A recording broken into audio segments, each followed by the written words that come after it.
This is Drift Indy Street League Round 1 at Kil-Kare Raceway.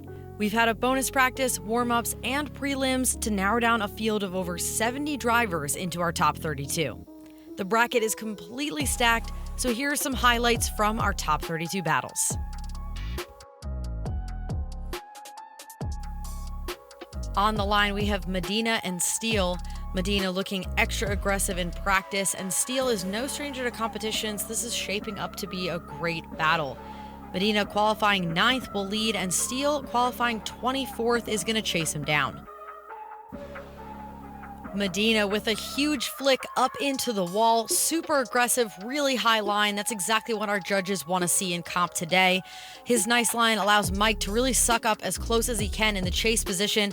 Medina even pulling away in that first outer zone. We can see him get nice and deep, kicking up all that chalk. I'd like to see him a little bit closer on that inner clip, but these drivers are absolutely moving through the center section as Medina gets up on that wall, prepping himself for that second outer zone.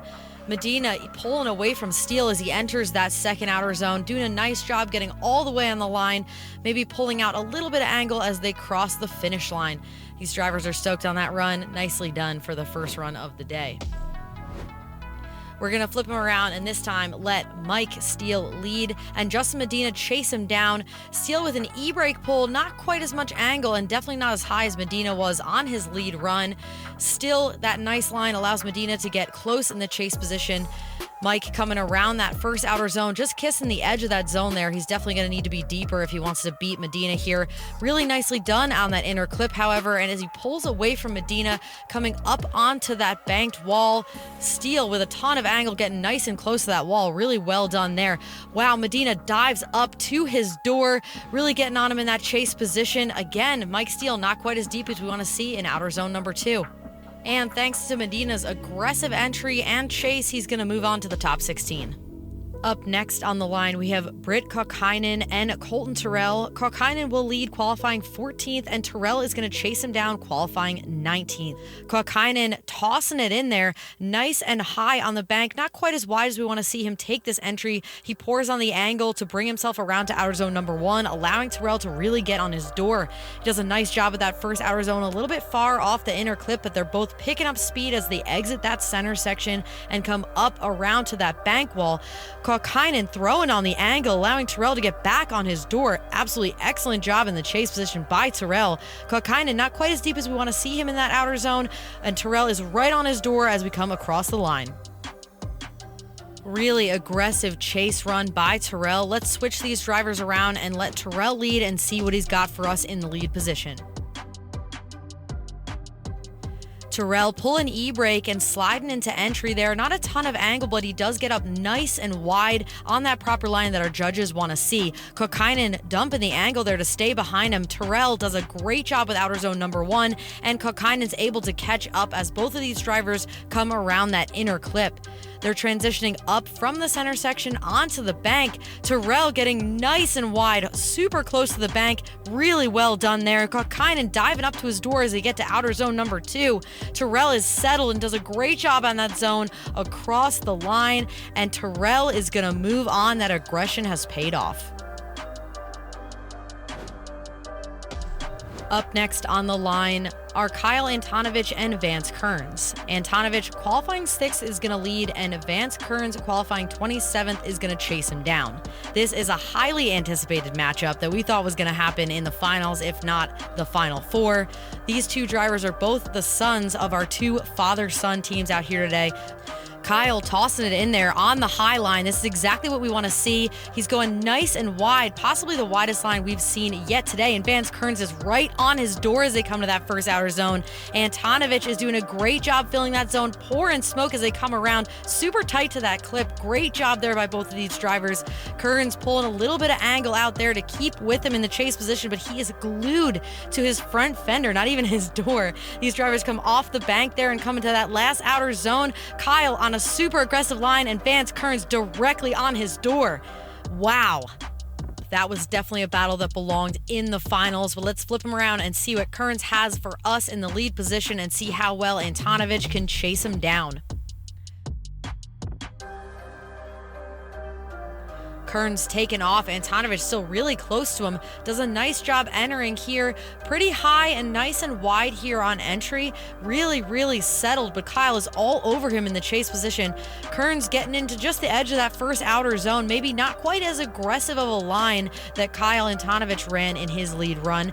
Kyle's doing a great job trying to stick with him a little bit farther back and not quite as much angle, but he is mirroring Vance Kerns there in the chase position. Vance Kerns setting himself up for outer zone number 2, and Kyle Antonovich is right on his door, almost pushing him across the line. And that is going to do it for this battle. Kyle Antonovich is moving on. That aggression has paid off. On the line, we have Coy Pendleton and Cody Edmonson. Cody is going to lead, qualifying 7th in that Miata, and Coy is going to chase him down in the Cressida. Cody tossing it in there on a nice high line, pouring on the angle, allowing Coy to get close to him as they come down here on entry. Ideally, we would like him a little bit closer, but Cody's absolutely moving as he comes through that first outer zone, getting nice and close to that clip, which is what we want to see. That Miata is absolutely cooking through the center section and up onto the wall. Coy is trying to reel him in there as Cody pours the angle on, getting close to that wall and coming down off to grab that last and final outer zone. Coy's coming in nice and close, doing a great job at mirroring the distance between the drivers, but not quite as much angle as we'd want to see. It's not really mirroring Cody's Miata in the lead there. Let's flip him around and see what Coy has for us in the lead position. Coy takes off in that Cressida, and Cody's trying to stick with him in the Miata. Coy pulls away, entering on a nice high line there. That's what we want to see. Super stylish in that Cressida, pouring on the angle, allowing Cody to really get close to him there. Coy getting nice and deep, grabbing the edge of outer zone number 1, allowing Cody to really get close to that Cressida, doing a great job there in that center section. These guys transitioning almost at exactly the same time. We love to see that. And Coy's pulling away, getting super high on the wall, tons of angle there as he comes outside. Cody diving up to his door, super aggressive in the chase, getting nice and close there as these drivers come across the line. And that is going to earn the Miata of Cody Edmonson the win. He's moving on to top 16. And the last battle we're going to take a look at in the top 32 is Teague Walters in the Miata and Miles Harlson in that BMW. Teague tossing it in there, pretty high line, going wide enough on entry, leaving Harlson enough room to really get up to his door there as they transition at the same time, coming around to outer zone number 1. Walters just getting to the edge of that zone, not too bad, but he's a little bit far off of that inner clip. Harlson is right with him as they transition across that center section and up into the bank. Nice and high by Walters in that Miata, and Harlson is putting it on his door as they come off that bank and into that last outer zone. Harlson getting up nice and close to that Miata as they come across the line.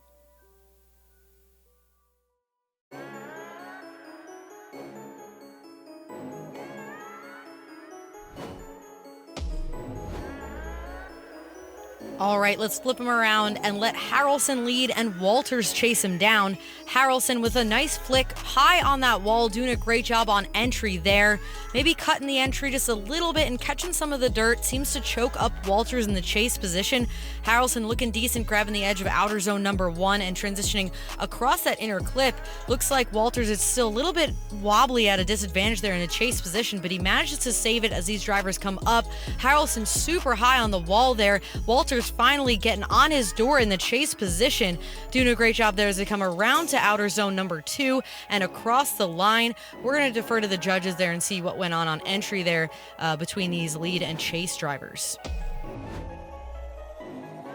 The drivers are on the line for our one more time battle. Walters in the lead, Harlson chasing him down. Walters with a big flick, nice and high on the bank, maybe even higher than we saw him enter in their first battle. Doing a great job there with a smooth transition off the entry, but Harlson is right on him as they come through that first outer zone.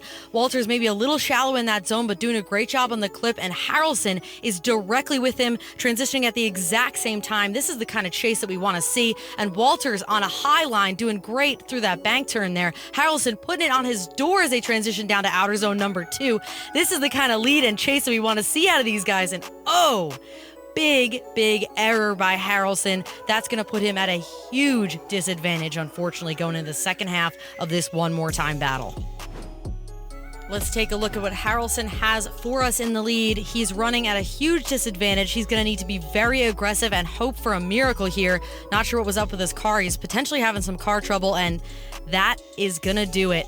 That's going to be a 0 for Harlson, and Walters is going to move on to the top 16.